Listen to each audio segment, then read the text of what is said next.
Happy New Year! Happy New Year, everyone! Thank you nga pala sa aking mga kakapiranggot na mga TikTok followers. Thank you so much! Happy New Year! Siya nga pala guys, kasi ilang araw akong di nakapag-upload eh. Kaya, ito na lang, quickie na lang itong ano ko. Pasensya na kayo. Malapit na ang 2028. Diba? Kabado na sila. Kinakabahan na ang mga ngiwi, ang mga bangag, tumitigas ng mga pango. Nga pala guys.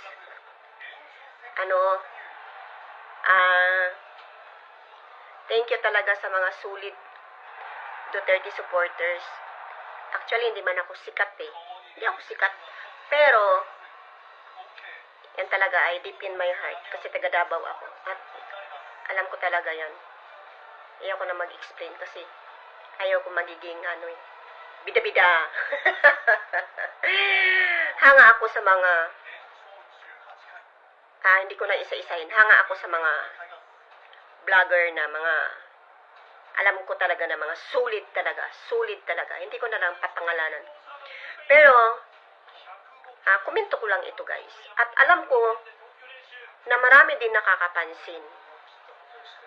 Which is hindi ko naman iisa-isahin pangalanan kasi wala akong doon. Wala akong karapatan. Ang ko lang is komento ko lang. Isa lang naman ang pinaglalaban natin guys, di ba? Nakakalungkot lang na may nag-aaway-away. May mga naglalagay doon ng mga solid DDS supporters, etc. Inday Sara supporters, ano pa yun. Alam natin yun. Alam ninyo yan.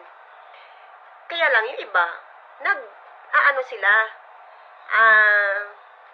Di ko alam kung nag-aaway talaga or for the views, di ba?